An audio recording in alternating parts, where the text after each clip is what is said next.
One sentence, spoken in the Oval Office at 1:47 Eastern yesterday, just rewrote the rules for every tech company in America, and almost nobody outside Washington heard it.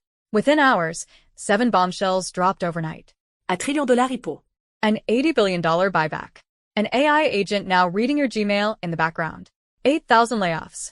2 cyber breaches at the bedrock of corporate software. All of it traces back to that single moment. Bombshell 1.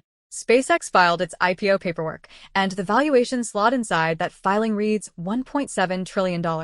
That's larger than Visa, larger than JP Morgan, larger than the entire energy sector of the S&P 500. Ticker symbol 6. Revenue last year, $18.7 billion. Net loss this quarter, $4.27 billion. And the founder walks away with 85% voting control and 1 billion performance shares tied to Mars colonization. Yes, Mars. Bombshell 2.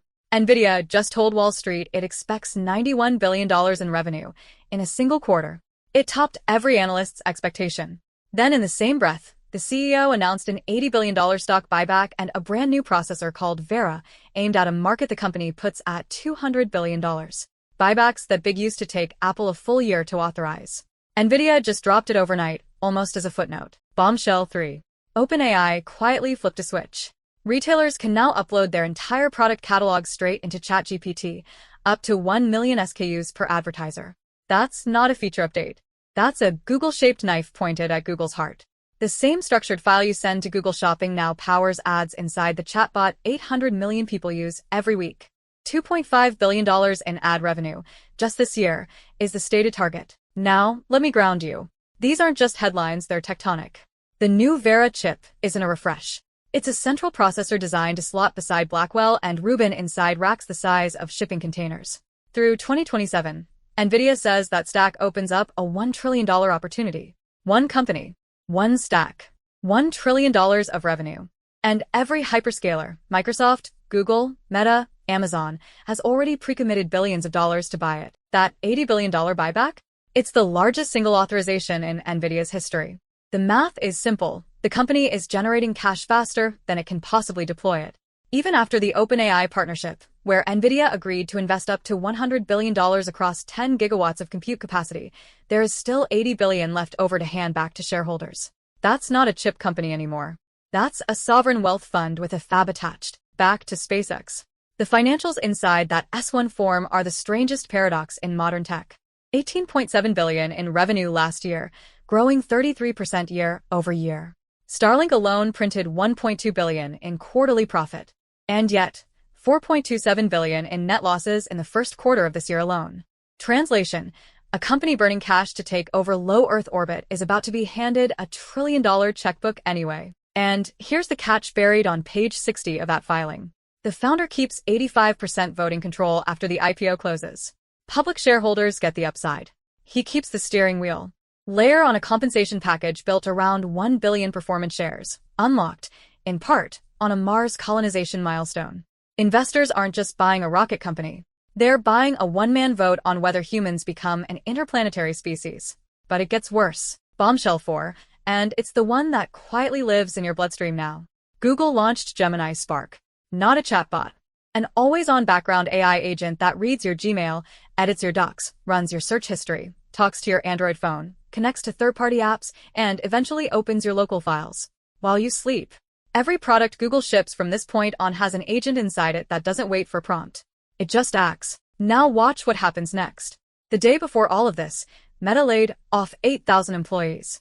The CEO told them, in plain terms, that their jobs were a casualty of the AI infrastructure budget. 7,000 more got reassigned. Amazon has cut 30,000 in 5 months. Microsoft, 125,000 voluntary departures. The same companies that just announced these breakthroughs are the ones firing the humans who built the last version. Here's the number that ties it all together. Amazon, Microsoft, Google, and Meta will spend up to $725 billion on AI infrastructure this year alone. Data centers, custom chips, GPUs, robotics, models. Almost none of that money flows to payroll. It flows to NVIDIA, to power utilities, to concrete. The biggest wealth transfer of this decade just got accelerated overnight, and it's moving one direction, from labor to silicon. Wait, it gets stranger. Bombshell 5. Microsoft disclosed a credential theft campaign hitting 35,000 users across 13,000 organizations in 26 countries. Read that again. 13,000 companies. 26 countries. Employees opened what looked like legitimate Microsoft sign-in pages and handed over the keys. If you used a corporate Outlook account this week, you should probably go check it the moment you finish watching. This isn't a future threat. It is, right now, an active operation in flight. Bombshells 6 lands in the same news cycle. A GitHub employee's machine got compromised through a malicious extension installed inside Visual Studio Code. The attackers then used that foothold to reach internal repositories. The tool developers' trust to ship code became the entry point. Socket, the supply chain security firm, just raised $60 million at a billion-dollar valuation the very same day. Coincidence? No. Investors saw exactly which way the wind is blowing. Bombshell 7. OpenAI started handing every Y Combinator startup $2 million in API tokens, structured through uncapped safe agreements. Every batch. Every founder. $2 million in compute, no cap. Translation. The world's hottest startup accelerator just became an OpenAI distribution channel. The next 1,000 companies built in Silicon Valley will be built, by default, on top of OpenAI's stack. And here's where it gets really interesting. Now here's the decision I promised you up top. Hours before the new partnerships, hours before the $80 billion buyback, hours before any of this hit the wires, President Donald Trump walked into the Oval Office and abruptly canceled the signing of a landmark executive order on AI. The order had been in development for weeks. Federal cyber defenses.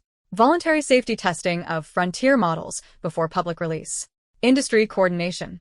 All of it paused indefinitely. Behind the scenes, the president's AI advisor David Sachs was in the room. Industry CEOs were on the line. Not enough tech executives could fly to Washington on short notice. And, by multiple reports, the president simply hates the word regulation. He told reporters in the Oval Office, and I am quoting directly now, quote, "I didn't like certain aspects of it." End quote. Then he added the line that detonated the rest of the day. Quote, "The United States is ahead of China and the rest of the world on AI, and I don't want to do anything that's going to get in the way of that lead." End quote. That sentence said in that room at that exact hour is what the markets actually heard. No guardrails. No federal testing requirement. No friction. And every single tech announcement that hit overnight wrote out the door on the back of those words. Stack it all up. $1 trillion repo. An $80 billion buyback. A new flagship chip. A background AI agent inside your inbox. 8,000 layoffs. 2 cyber breaches at the bedrock of corporate software. 1 million SKUs flowing into ChatGPT ads. And a president who, with one off-the-cuff sentence, removed the only thing that was about to slow it down. None of these stories are isolated. They are the same story told 7 times in 24 hours. So, what does this actually mean for you? It means the speed gap just widened. Companies that move at the speed of AI are now untouchable from a regulatory standpoint, at least inside the United States. It means your job security is now tied to whether your role is a data point inside a model or a human still doing work a model cannot yet do. And it means the next 12 months are going to feel very different from the last 12. Here's what I want you to actually watch this week. Watch whether OpenAI files its own IPO this Friday. The prospectus is reportedly already ready. Watch whether that AI executive order resurfaces in a softer, watered-down form. Watch whether the next breach lands somewhere you personally use every single day. Because the pattern of the last 24 hours is not random. It's a system that just learned it has no speed limit at all. Now you can finally see what that one decision was.